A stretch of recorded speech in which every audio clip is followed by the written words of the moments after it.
ಜೈ ಬಾಬಾ ಸ್ವಾಮಿ. ಹಿಮಾಲಯದ ಸಮರ್ಪಣಾ ಯೋಗ ಭಾಗ 1, ಸಂಚಿಕೆ 11, ಪುಟ ಸಂಖ್ಯೆ 77. ಇವತ್ತಿನ ಗ್ರಂಥ ಪಠಣವನ್ನು ಗುರುವಂದನೆಯೊಂದಿಗೆ ಪ್ರಾರಂಭ ಮಾಡೋಣ. ಓಂ ಗುರುರ್ ಬ್ರಹ್ಮ ಗುರುರ್ವಿಷ್ಣು ಗುರುರ್ದೇವೋ ಮಹೇಶ್ವರಃ ಗುರುರ್ ಸಾಕ್ಷಾತ್ ಪರಬ್ರಹ್ಮ ತಸ್ಮೈ ಶ್ರೀ ಗುರವೇ ನಮಃ. ತಸ್ಮೈ ಶ್ರೀ ಗುರುವೇ ನಮಃ. ತಸ್ಮೈ ಶ್ರೀ ಗುರುವೇ ನಮಃ.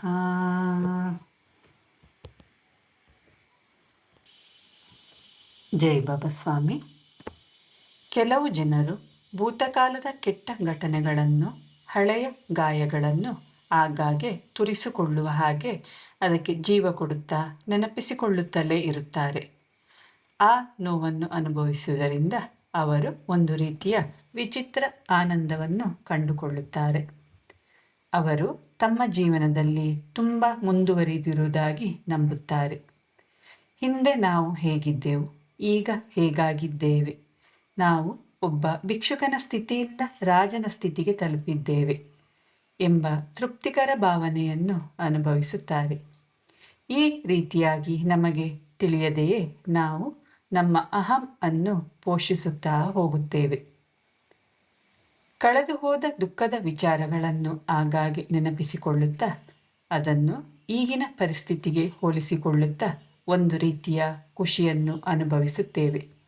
ಹಾಗೆಯೇ ನಮ್ಮ ಮಕ್ಕಳಿಗೂ ನಮ್ಮ ಬಾಲ್ಯದ ಜೀವನ ಹೇಗಿತ್ತು, ಈಗ ಎಲ್ಲ ಹೇಗೆ ಬದಲಾಗಿದೆ, ನಮ್ಮ ಚಿಕ್ಕಂದಿನ ಜೀವನ ಎಷ್ಟು ಕಷ್ಟಕರವಾಗಿತ್ತು, ಆದರೆ ಈಗ ಬಾಳು ಹೇಗೆ ಸುಖವಾಗಿದೆ ಎಂದು ಹೇಳುತ್ತಿರುತ್ತೇವೆ.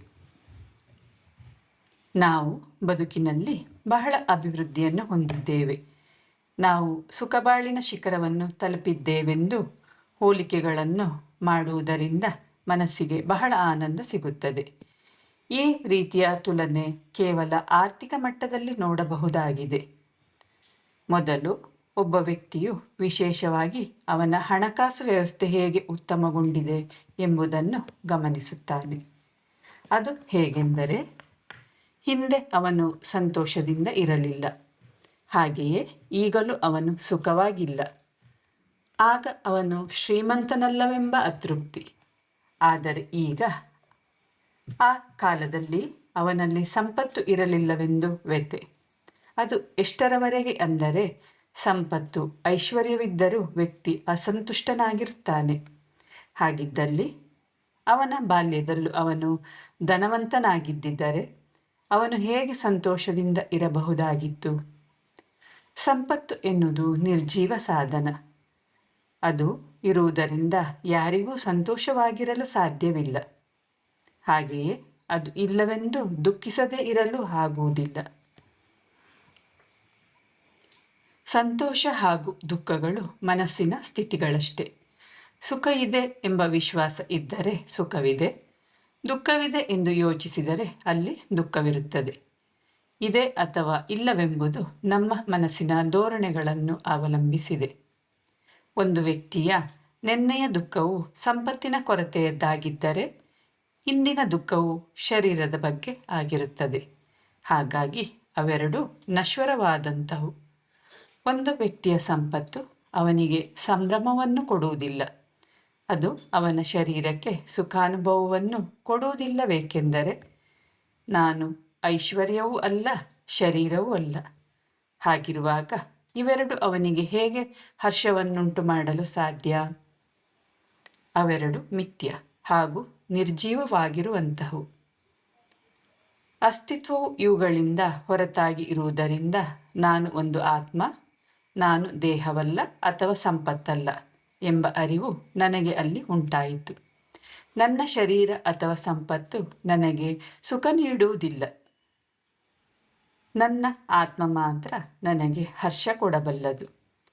ನನ್ನ ಜೀವಾತ್ಮ ನನಗೆ ನೀಡುವ ಹರ್ಷವೇ ನಿಜವಾದ ಸಂತೋಷ. ಅದನ್ನೇ ಆತ್ಮಸುಖ ಎಂದು ಕರೆಯುವುದು. ಆತ್ಮಸುಖವು ವಸ್ತುಗಳನ್ನು ಕೂಡಿ ಹಾಕುವುದರಿಂದ ಸಾಧ್ಯವಾಗುವಂತಹದ್ದಲ್ಲ. ಆತ್ಮಾನಂದ ಯಾವಾಗಲೂ ಹಂಚಿಕೊಳ್ಳುವುದರ ಮೂಲಕ ಸಿಗುವಂತಹದ್ದು. ಕೂಡಿಟ್ಟ ಸಂಪತ್ತು ಕೇವಲ ಶಾರೀರಿಕ ಸುಖವನ್ನಷ್ಟೇ ಕೊಡಬಲ್ಲದು. ಅವೆರಡು ನಶಿಸಿ ಹೋಗುವಂತಹವು. ಒಂದು ನಶ್ವರ ವಸ್ತು ಇನ್ನೊಂದು ನಶ್ವರ ವಸ್ತುವಿಗೆ ಖಂಡಿತವಾಗಿ ಸುಖಾನುಭವವನ್ನು ಕೊಡಲಾರದು. ಹಾಗಾಗಿ ದಾನ ಮಾಡಿ ಹೆಚ್ಚು ಸಂಪತ್ತು ಫಲಿಸಿ ಮನುಷ್ಯನು ಜೀವನದಲ್ಲಿ ಹೆಚ್ಚು ಸಂತೋಷವಾಗಿರಲೆಂದು, ಅದರೊಂದಿಗೆ ಅವನಿಗೆ ಆತ್ಮಸಂತೋಷವು ಪ್ರಾಪ್ತವಾಗಲಿದೆ ಎಂದು ವಿವಿಧ ಧರ್ಮಗಳಲ್ಲಿ ದಾನ ಮಾಡುವುದಕ್ಕೆ ಮಹತ್ವ ನೀಡಲಾಗಿದೆ. ನಮ್ಮೊಳಗಿನ ಆತ್ಮಸುಖವನ್ನು ಈ ರೀತಿಯಾಗಿ ಕೊಡುವುದರಿಂದ ಮಾತ್ರ ಪಡೆಯಲು ಸಾಧ್ಯ. ಔದಾರ್ಯದಿಂದ ದಾನವನ್ನು ನೀಡುವುದರಿಂದ ಮಾತ್ರ ಆತ್ಮವನ್ನು ಸಂತುಷ್ಟ ಹಾಗೂ ಪ್ರಸನ್ನತೆಯಿಂದ ಇರಿಸಲು ಸಾಧ್ಯವಾದ್ದರಿಂದ ದಾನ ಧರ್ಮಕ್ಕೆ ಆಧ್ಯಾತ್ಮಿಕ ಕ್ಷೇತ್ರದಲ್ಲಿ ಹೆಚ್ಚು ಮಹತ್ವವಿದೆ. ದಾನ ಮಾಡಿ ಒಬ್ಬನು ಆತ್ಮಸುಖವನ್ನು ಅನುಭವಿಸಬೇಕು. ಆಧ್ಯಾತ್ಮಿಕ ಮುನ್ನಡೆಯು ಆತ್ಮಾನಂದದಿಂದ ಮಾತ್ರ ಸಾಧ್ಯ. ಆತ್ಮವು ಸುಖಿಯಾಗಿದ್ದರೆ ಅದು ಸದೃಢವಾಗುತ್ತದೆ. ಆತ್ಮ ಸದೃಢವಾದರೆ ಅದಕ್ಕೆ ಆಧ್ಯಾತ್ಮಿಕ ಸಾಧನೆ ಮಾಡಲು ಸಾಧ್ಯವಾಗುತ್ತದೆ. ಆಧ್ಯಾತ್ಮಿಕ ಸಾಧನೆ ಮಾಡಿದರೆ ಅದು ಆಧ್ಯಾತ್ಮಿಕ ಪ್ರಗತಿಯನ್ನು ಹೊಂದಲು ಶಕ್ತವಾಗುತ್ತದೆ. ಆಗ ನಾವು ನಾನು ಯಾರು ಎಂದು ನಮ್ಮನ್ನೇ ಪ್ರಶ್ನೆ ಕೇಳಿಕೊಂಡಾಗ ನಮ್ಮೊಳಗಿನ ಸ್ವರವು ನಾನು ಒಂದು ಆತ್ಮ ಎಂದು ಉತ್ತರಿಸುತ್ತದೆ. ಹೀಗೆ ನಾನು ಒಂದು ಆತ್ಮ ಎಂಬ ಅರಿವಿನ ಅನುಭವ ಉಂಟಾಗುತ್ತದೆ. ಅಲ್ಲದೆ ನಾನು ಎಂಬ ಅಹಂಕಾರದಿಂದ ಇಲ್ಲಿಯವರೆಗೆ ನಡೆಸುತ್ತಿದ್ದ ಎಲ್ಲ ಕಾರ್ಯಗಳು ಶರೀರದ ಅಹಂಕಾರದ್ದಾಗಿತ್ತೆಂದು ನಮಗೆ ಮನವರಿಕೆಯಾಗುತ್ತದೆ. ವಾಸ್ತವದಲ್ಲಿ ನಾನೊಂದು ಆತ್ಮ ಮಾತ್ರ. ಆತ್ಮವು ನಮ್ಮೊಳಗೆ ಇರುತ್ತದೆ, ಆದರೆ ಕಣ್ಣಿಗೆ ಕಾಣಿಸುವುದಿಲ್ಲ. ಆತ್ಮವು ಶರೀರವನ್ನು ಸಂಚಲನಗೊಳಿಸುತ್ತದೆ, ಆದರೆ ಅದು ಶರೀರವನ್ನು ನಿರ್ವಹಿಸುವುದು ಗೋಚರಿಸುವುದಿಲ್ಲ. ಈ ಶರೀರಕ್ಕೆ ಆತ್ಮವಿಲ್ಲದೆ ಅಸ್ತಿತ್ವವಿಲ್ಲ. ಆತ್ಮ ಈ ದೇಹವನ್ನು ತ್ಯಜಿಸಿ ಹೊರಟು ಹೋದರೆ ಜನರು ಈ ದೇಹವನ್ನು ಒಂದೋ ಮಣ್ಣಿನಲ್ಲಿ ಹೂಳಬಹುದು ಅಥವಾ ಸುಡಬಹುದು. ಹಾಗೆ ಅದು ನಾಶವಾಗಿ ಹೋಗುತ್ತದೆ. ಈ ಶರೀರವೇ ಎಲ್ಲ, ಅದೇ ನಮ್ಮ ಸರ್ವಸ್ವವೆಂದು ನಮಗೆ ತೋರಬಹುದು. ಆದರೆ ಅದು ಎಲ್ಲ ಅಲ್ಲವೇ ಅಲ್ಲ. ಯಾವುದು ಅತ್ಯಂತ ಮುಖ್ಯವಾದುದೋ ಅದು ಏನೂ ಅಲ್ಲವೆಂದು ನಮಗೆ ಕಾಣಿಸುತ್ತದೆ. ಆದ್ದರಿಂದ ಯಾವುದು ಇದೆಯೋ ಅದು ಇಲ್ಲ, ಹಾಗೆಯೇ ಯಾವುದು ಇಲ್ಲವೋ ಅದು ಎಲ್ಲವೂ ಆಗಿರುತ್ತದೆ. ನಾವು ಶರೀರದ ವಿಷಯದ ಮೂಲಕ ಆಧ್ಯಾತ್ಮಿಕವನ್ನು ಅರ್ಥೈಸಿಕೊಳ್ಳಬಹುದು. ಒಬ್ಬ ತನ್ನ ಆತ್ಮವನ್ನು ಅರ್ಥೈಸಿಕೊಂಡರೆ ಅವನಿಗೆ ಪರಮಾತ್ಮನನ್ನು ಅರ್ಥ ಮಾಡಿಕೊಳ್ಳಲು ಸಾಧ್ಯವಾಗುತ್ತದೆ. ಜಗತ್ತಿನ ಪ್ರತಿರೂಪವಾದ ಈ ಶರೀರದಲ್ಲಿ ಜಗತ್ತನ್ನೇ ನಡೆಸಿಕೊಂಡು ಹೋಗುವ ಪರಮಾತ್ಮನ ಶಕ್ತಿ ಇದೆ. ಅಂತಹ ಪರಮಾತ್ಮನ ಅಸ್ತಿತ್ವ ಎಲ್ಲೂ ಕಣ್ಣಿಗೆ ಕಾಣಸಿಗುವುದಿಲ್ಲ. ಆದರೆ ಎಲ್ಲದರಲ್ಲೂ, ಅಂದರೆ ಇಡೀ ಜಗತ್ತಿನಲ್ಲಿ ಪರಮಾತ್ಮನ ಅಸ್ತಿತ್ವವಿದೆ. ಪರಮಾತ್ಮನಿಲ್ಲದ ಈ ಜಗತ್ತು ಒಂದು ಕಳೆಬರವಿದ್ದಂತೆ. ಪರಮಾತ್ಮನಿಲ್ಲದ ಪ್ರಪಂಚವು ತ್ಯಜಿಸಬೇಕಾದ, ನಾಶ ಮಾಡಲು ಯೋಗ್ಯವಾದ ಹೆಣವಿದ್ದಂತೆ. ಪರಮಾತ್ಮ ಈ ಜಗತ್ತನ್ನು ಬಿಟ್ಟು ಹೋದರೆ ಈ ಪ್ರಪಂಚವು ಸಮಾಪ್ತಗೊಂಡು ಅದು ಒಂದು ಶವವಾಗಿ ಬಿಡುತ್ತದೆ.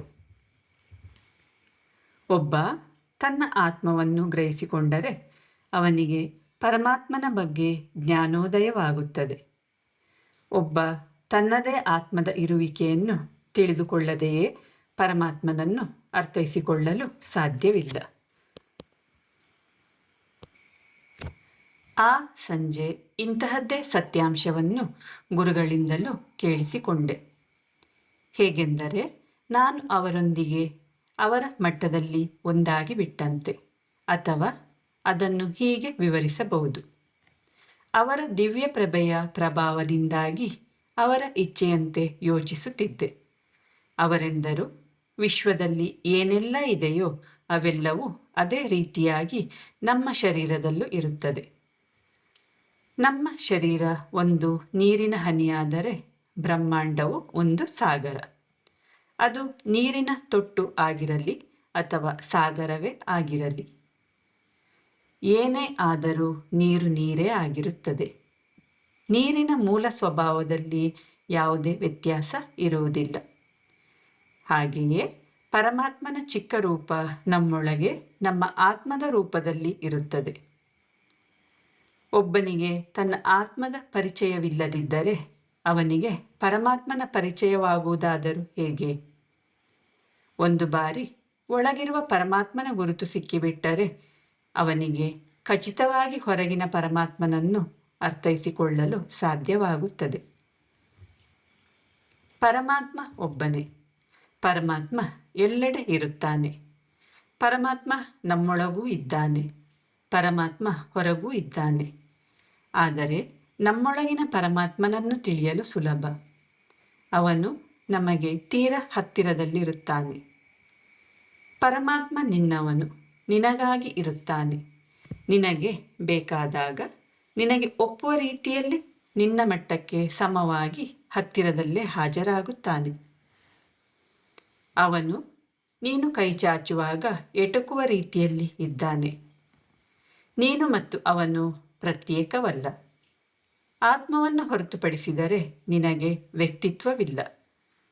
ನಾನು ಎಂದು ನೀನು ಏನು ಯೋಚಿಸುತ್ತಿರುವೆಯೋ ಅದು ನಿನ್ನ ಶರೀರದ ಅಹಂ ಅಷ್ಟೆ. ನಿನ್ನನ್ನೇ ನೀನು ಅರ್ಥೈಸಿಕೊಂಡಾಗ ನಿನ್ನ ಶರೀರದ ಅಹಂಕಾರವೆಲ್ಲ ಕಳಚಿ ಬೀಳುತ್ತದೆ. ಆ ಕ್ಷಣ ನಿನಗೆ ನೀನು ಒಂದು ಆತ್ಮವೆಂದು ಅರಿವಾಗುತ್ತದೆ. ಮನುಷ್ಯ ಹುಟ್ಟುವಾಗ ಶರೀರದ ಆವರಣದಿಂದ ಹುಟ್ಟಿ ಆ ಹೊದಿಕೆಯ ಪದರದ ಒಳಗೆ ಜೀವಿಸುತ್ತಾನೆ.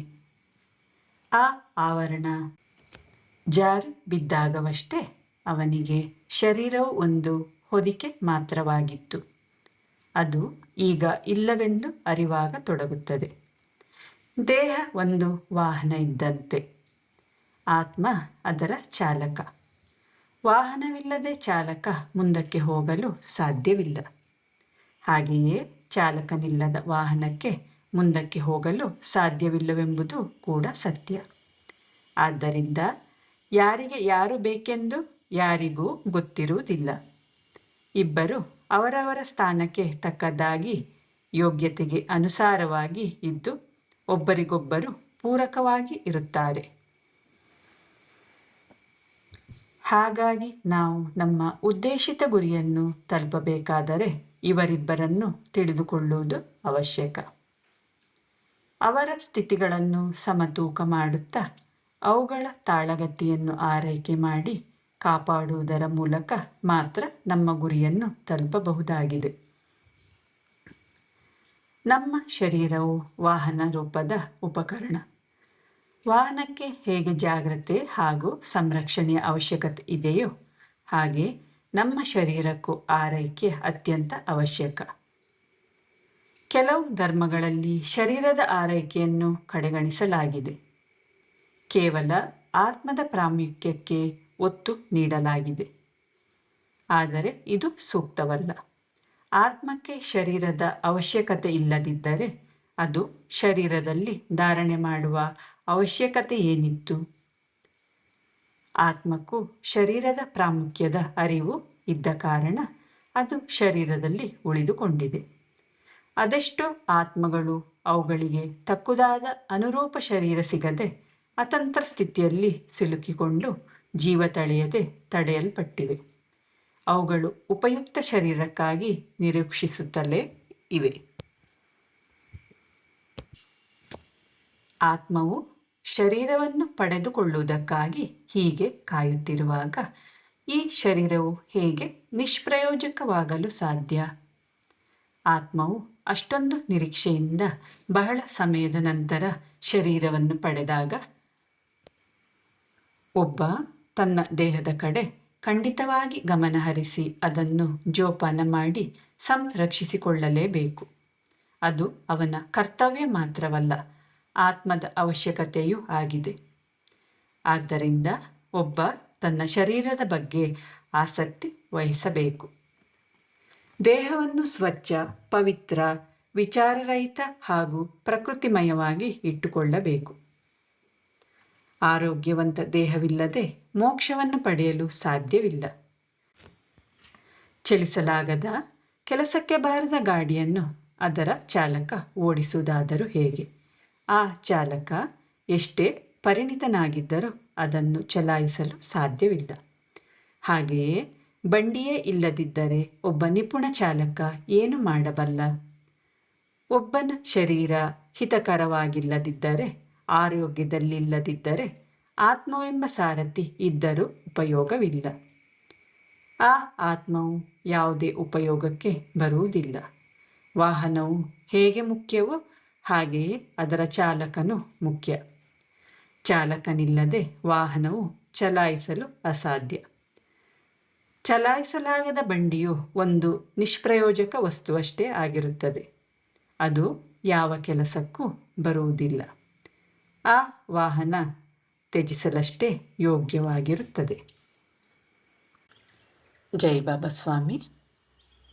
ಇವತ್ತಿನ ಗ್ರಂಥ ಪಠಣವನ್ನು ಮುಕ್ತಾಯಗೊಳಿಸುತ್ತಿದ್ದೇನೆ. ಈಗ ಶಾಂತಿ ಪಾಠ. ಓಂ ದ್ಯೋ ಶಾಂತಿ ಅಂತರಿಕ್ಷಗುಂ ಶಾಂತಿ ಪೃಥ್ವೀ ಶಾಂತಿ ಆಪಃ ಶಾಂತಿ ಔಷಧಯಃ ಶಾಂತಿ ವನಸ್ಪತಯಃ ಶಾಂತಿ ವಿಶ್ವೇ ದೇವಃ ಶಾಂತಿ ಬ್ರಹ್ಮ ಶಾಂತಿ ಸರ್ವಗಂ ಶಾಂತಿ ಶಾಂತಿರೇವ ಶಾಂತಿ ಸಾ ಮಾಂ ಶಾಂತಿರೇಧಿ. ಓಂ ಶಾಂತಿ ಶಾಂತಿ ಶಾಂತಿ ಸರ್ವರಿಷ್ಟ ಸುಶಾಂತಿರ್ಭವತು. ಜೈ ಬಾಬಾ ಸ್ವಾಮಿ.